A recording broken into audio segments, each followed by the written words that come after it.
Okay, today we're starting a series on how to get your Cub Scout belt loops.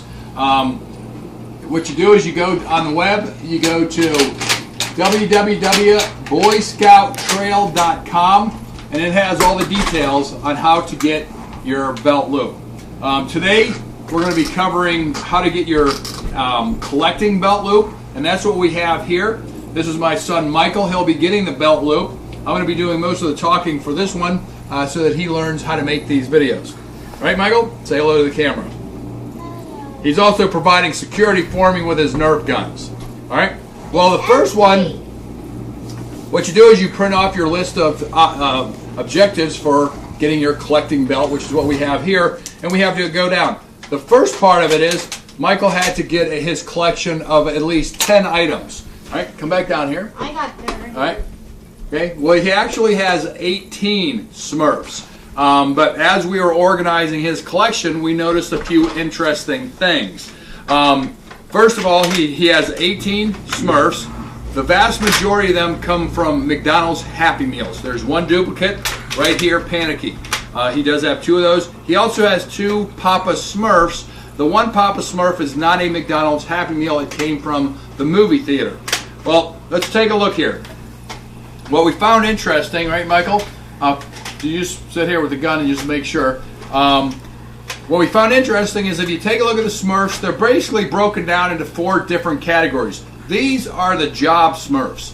You have Handy, the painter, the chef, the baker, and the farmer. They're defined based upon what jobs they do. You have the generic Smurfs. You have Smurfette and Papa Smurf. And what they are is they're just basically generic. Papa and Smurfette. There's nothing really defined about them in their names. Then you have the personality type Smurfs. You have Vanity, Grumpy, Panicky. Which one's this one? This is Gutsy. This is Greedy, and this is Jokey. And so they're defined based upon their personality types. Then over here, you have them based upon their physical or mental capabilities. You have Brainy, Clumsy, and Hefty here. And so that was what we found interesting about organizing this group for his collection. So this is the first part. You had to have a collection based upon 10. He says, give a talk about your collection to someone other than your family. So that's one thing we have to work on, and that's what we're doing now is we're creating a video so we can show the entire world Michael's Smurf collection. Give a description of your collection, including a short history. We've already done that. We explained that most of these came from the McDonald's Happy Meal, and there's a little history between each one of these. They also come from the cartoon series called The Smurfs. It was made into a movie, and that's where we got this Papa Smurf. Actually, he's probably Michael's favorite. He's the one with the sunglasses. Explain how you got started and why you decided to do a collection. This, Michael, you want to explain why you collect these? He pretty much has been collecting McDonald's Happy Meals probably 6 or 7 years. So ever since he was born, we probably have almost every Happy Meal toy made within his lifetime. And so that's how this collected. He just has a hobby of going to McDonald's. We also go to McDonald's on Monday, Tuesdays, or Wednesdays here on Georgesville, and they have $1.99 Happy Meals. So my wife gets one, I get one, and Michael gets one, so we walk out of there with 3 Happy Meal toys a week. Great. Show how to preserve and display your collection.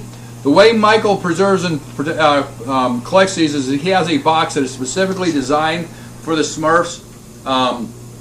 You could also have a display case with clay in the bottom, put them in there and stick their feet into it, it would hold it. You could also have a honeycomb type of a box that would allow each one of these to be stored in. Right now, Michael just keeps them all together in a single little container. No precautions for dampness, sunlight, or other weather conditions. These are pretty heavy duty. He doesn't have to worry about most of that. If he was collecting insects or something like that, or artwork, or something that would decompose over time, he would need to be worried about that. He's not really worried about that in this one. Read a book about what you collect and then discuss it to your dad or your father. Michael's done a lot of reading about the things that he collects, especially Legos, especially he went to see the movie. The nice thing about the modern era is he can get on and watch a YouTube video about what's going on. Okay, well, we'll get to the Legos next. Okay, that's coming up. Okay, that's the first part. This was the cover, the first part, which was a collection of 10. The next collection is going to be a collection of 20, and we'll get that one out. That's going to be a little bit more interesting because that's when Michael gets into his Legos. All right, cut. Michael, say cut. Hey, you're not providing security.